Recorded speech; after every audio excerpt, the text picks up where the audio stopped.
Okay, so a mixed bag to start off with then. Welcome, Blue Believers, to another episode of the Stamford Sync, where we are syncing up with everything Chelsea FC. I'm your host, Matt, and this is a first episode of a series I'm doing called Patch Notes, which is going to be my series of match reviews, where we take a little look at the last game that Chelsea played. As ever, if you enjoy the content, please do me the distinct honour of liking, sharing, and subscribing. Press all the algorithmical buttons, or just roast me in the comments, whatever gets you through your day. Okay, so the competition is up and running. There's been a few games already, and last night Chelsea played their first game in their group against LAFC. It was a reasonably contested match, and we're going to start with the lineup. So as far as my predictions went in my preview show Early Access, I was about 70-ish% right. I was obviously a little bit overzealous in hoping that we would be a bit cavalier and start some of the new guys we've got in, but we did choose to keep it really safe. In goal, I was right. It was Robert Sanchez, which just makes sense at the moment with the goalkeeping situation at Chelsea being what it is. He had a reasonable end to the back end of the season, and throwing Mike Penders in a competition ostensibly that we want to win just didn't seem like a good idea. I made one error in the back line. We had Captain Reece-James on right back, Mark 𝘾𝙍𝙍 left back, Levi Colwill at left centre back, but instead of throwing in 𝘾𝙍𝙍 at the time of asking, we actually went for Uncle Tosin 𝘾𝙍𝙍, which proved to be the right thing to do at the end of the day. In midfield, we had a double pivot of Moises Caicedo and Romeo Lavia. I was again hoping we'd throw Andre Santos in, as I still kind of think he's ready to challenge the likes of Lavia and Fernandez for that starting spot, but we chose to play it a bit safe. The attacking three behind the striker, I got completely right. It was Madueke on the left, Cole Palmer in the middle, and Pedro Neto on the right. And again, instead of throwing new signing Liam Delap straight into the striker role, we decided to carry on and trust 𝘾𝙗𝙍 Jackson, even though, he had a kind of half and half end to the season, didn't he? He didn't, score even as many goals as he did the season before, but, he was playing well. And again, I guess it makes sense not to just throw your new guys straight into the fire. So overall, I think with just looking at that lineup, you can see that we played it safe, and that is a good thing in a way, because ultimately it shows you that we're looking to win these games. We're not, taking any unnecessary risks with throwing the new young guys in, and for the most part, it kind of played out as you'd expect. So with that said, let's have a little look at the performance. Note one for me about performance is we still obviously really need a left winger. Although I predicted Madueke would start in that left spot, it wasn't the sparkliest of performances. It's a difficult one, isn't it? Because I don't necessarily want to sell Madueke because I still think he's got a lot to offer. But compared to, and we'll get onto this later, obviously the performance of Pedro Neto and the likes of 𝘒𝙑𝙍 coming in, it feels like the right wing spot is, the opportunities are going to get smaller and smaller for him to appear over there. And with only having Tyreek George's backup, who did come on in later in the game, Madueke just doesn't look like he can kind of make that position his own. So obviously we had a failed bid for Jamie Gittins, and we are talking about another Fofana from France. Enzo Maresca seems to be really keen at getting a right-footed left winger in, and based on the performance, you can kind of see why. Madueke looked pretty good in like the first 20 minutes of the game, but ultimately flattered to deceive. So another big note for me is Pedro Neto is just starting to look really important, isn't he? We bought him for 50 mil at the start of last season, and he's played a lot. Do you know what I mean? He played a lot, but it felt 50-50 between Pedro and Madueke for the lot of the last season, right? It wasn't always obvious who we should put on. When Pedro had played well, it was Pedro, but then Madueke would kind of play well as well, and it was not a really obvious decision. But I would argue towards the back end of last season, he scores winning goals in games that help us get into the Champions League, and he just looks like a lot more of an assured choice for that right wing spot. And his goal was awesome today, man. It was really, really good. Great assist from 𝘾𝙗𝙍 Jackson as well. But we'll get onto the striker situation in a minute. But yeah, Pedro Neto is just starting to look like he is that right winger spot now, isn't it? Obviously, we've got 𝘒𝙑𝙍 coming in, and I imagine he'll probably push him a bit more than Madueke has done for the last season. But that aside, Pedro Neto looks pretty assured to maybe be one of the first names on the team sheet at this point. So not only were we safe with the starting lineup, we were also pretty safe with the first few subs. So after half-time, we brought on Malo Gusto and Enzo Fernandez for Lavia and Reece-James. You could argue probably because they've been the two with the biggest injury issues for a while that it was about protection. The other side of that is 𝙒𝙍𝙍 didn't look unbelievable. Normally he's a really big part of knitting the play together and he looks like a really important part. He looked like maybe he was a little bit off the boil yesterday. And Reece James looked good, but like I just said, it can always be about protecting Reece James, can't it? But the other thing is there was a little incident at half-time where it looked like things had gotten spicy in the tunnel on the way down and Reece James looked like he might have got himself into a little bit of a scrap. So he was on a yellow card as well, so it does kind of make sense to have taken Reece James off. 𝘾𝙍𝙍 still not looking like he was in the Pochettino season where he looked really, really good, but I'm still kind of happy to keep 𝘾𝙍𝙍 around. So yeah, those first two subs that we made were relatively safe. So again, that just kind of reinforces we are looking to win these games. It's not about taking chances, giving people minutes and just trying to experiment with the team. Maybe there's going to be some room for that at the end of the group. I'll get into that a little bit later.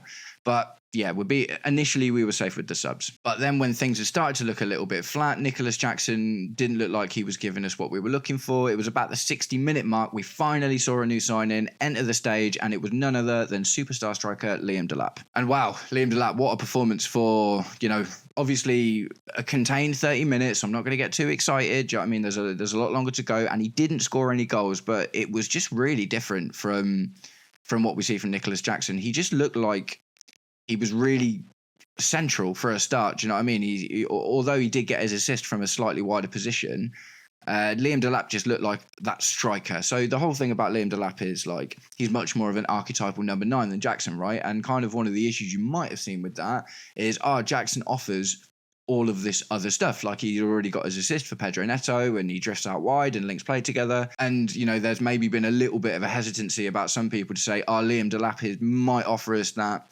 solid number 9 presence, but maybe we're going to lose something in that other stuff that 𝘾𝙗 Jackson offers the team. But apparently, if that 30 minutes is anything to go by, and I really hope it is, that is absolutely not going to be the case. Liam Delap was really involved in linking up a lot of play. Before he got the assist he did for Enzo Fernandez, which had a lovely key pass through by 𝘾𝙗𝙗, by the way, so already linking up with 𝘾𝙗𝙗 really well. He nearly got another assist, and he literally was really looking to get involved, link up play. He was passing, he was looking to do little 1-2s and stuff, and it would just look like a lot more than I'm just going to stand as close to the box as I can and try and get goals in. So there's a really promising start there from Liam Delap. Obviously, like I said, it was half an hour in the Club World Cup against MLS opposition, so not going to lose my mind with it, but just bearing in mind everything else we saw.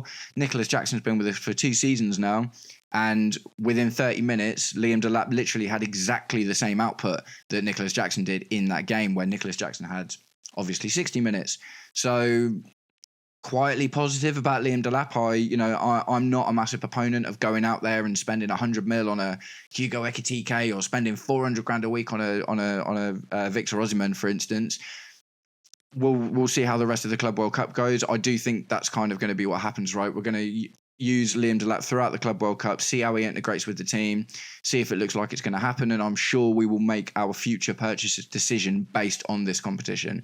But so far, so good for Liam Delap. So as far as the whole performance in general goes, there was a couple of scary moments. It looked like there was a few times when LAFC were getting some momentum and they managed to get into our box quite easily a couple of times, which was a little bit worrying.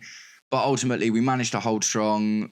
Sanchez actually made a lot of good saves. Sanchez had a good performance. There wasn't really any particularly super scary moments from him. I still feel the same way about Sanchez now as I did before. I don't think he's the guy, but at least for this competition, okay, he seems to be continuing that form that he finished the season with. But yeah, we had a lot of possession. It was 65% possession. That is kind of what you expect from a Chelsea team against an MLS team, for instance, and a couple of the other teams that we're going to play against. It was like a 6-7 out of 10 overall. The goals we took were really, really good. There's definitely a few really positive things to look at. There were a few worrying moments where it looked like we'd been cut open quite easily and looked a little bit like we didn't know what to do about it, but we were always managed. 𝘾𝙗𝙍𝙍, for instance, had a really good game in that respect, where in those few moments where something did happen where it looked like things could go wrong, 𝘾𝙗𝙍𝙍 managed to get in there right at the last minute. So that's that bit of experience, I guess, isn't it, that we don't have throughout the entire team. So yeah, it was okay. And, as far as other new faces, we did see a brief cameo from midfielder Ďario Isugo. he made like one good-looking high turnover, but ultimately there's not really enough to judge his performance or make any real assertions based on how long he spent in the game. Okay, so I'm going to take a moment just to talk about the Club World Cup in general. Probably won't need to do this in all of these videos, as these will mostly be specifically about the Chelsea team, but as I've watched a couple of games now in the Club World Cup, there's just a few little notes that I find interesting about the presentation of the competition. So the first thing, and this is something like, maybe I'm going nuts, right? And I'd really love to hear, if any of you guys have watched any of these games so far, I'd love to see what you think. But especially in the Chelsea game, I found the camera angle to be completely bizarre. It was really far out, like really, really zoomed out. And it was almost like, I was watching it on a fairly big TV, and I was like, this just feels really, really odd. And even some things like the transitions and the cuts and the zooms, the camera work felt really unusual. I don't know. I know it was in Atlanta, right, the actual game, but was this in an MLS stadium? I know the MLS is actually still ongoing at the same time as this competition. So maybe this was like a American football stadium or something that's been repurposed for these games. I'm not 100% sure. The setup, I did see like a lot of, it was almost not a drone, but like there was a camera on like hanging cable zooming around the place and stuff.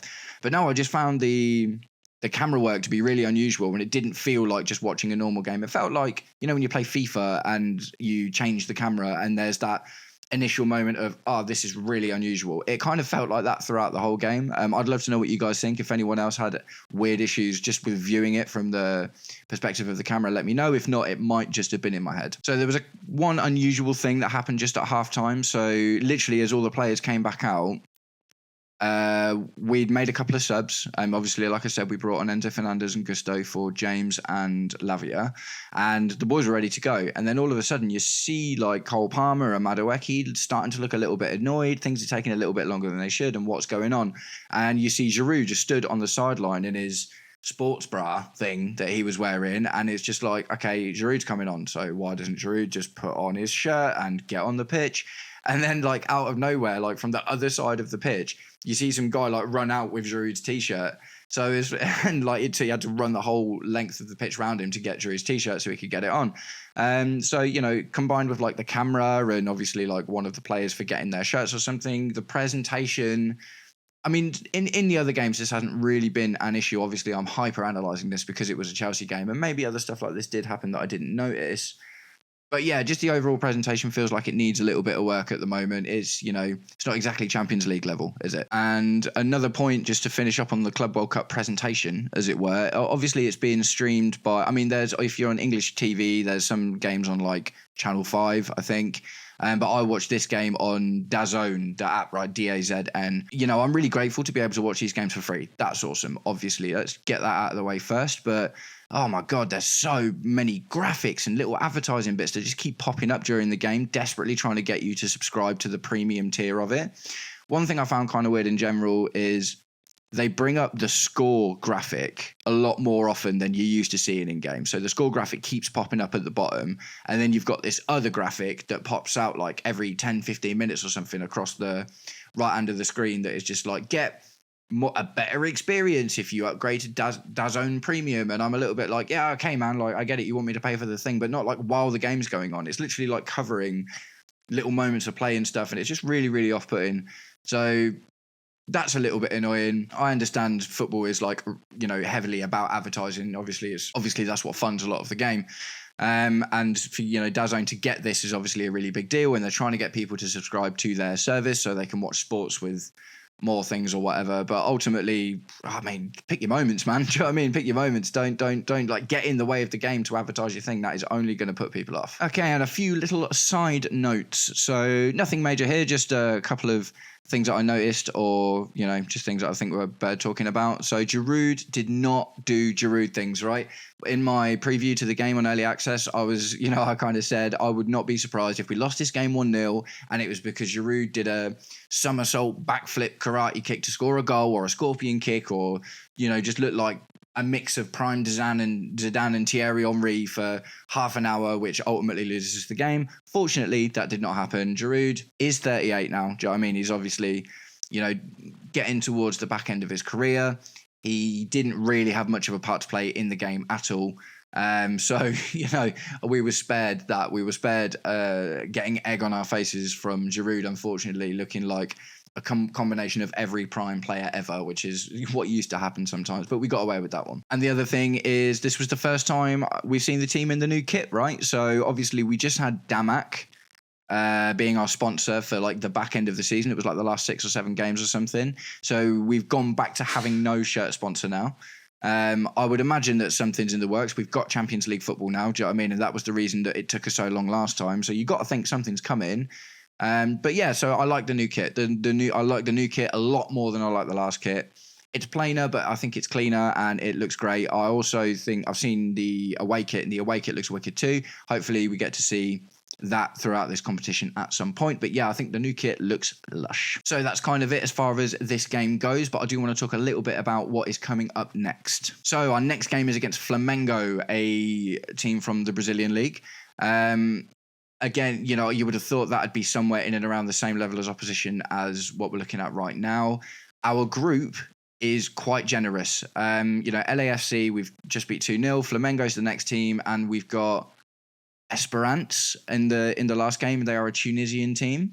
So as much as I'm saying, I understand why, you know, we're going in to win these games, right? We're not experimenting with the lineup and stuff. If we beat Flamengo, which you would expect us to, then maybe we're safe for the next round, and maybe there is a little bit of opportunity to throw in a couple of the new boys in that last game against 𝘒𝙬𝙍. I would have thought, just based on optics, 𝘒𝙬𝙍 are probably the lowest ranked team of the teams in our group.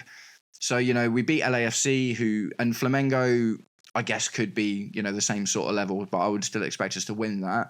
So maybe if we're quite safe with our lineups, and I still think Liam Delap will start the next game, by the way.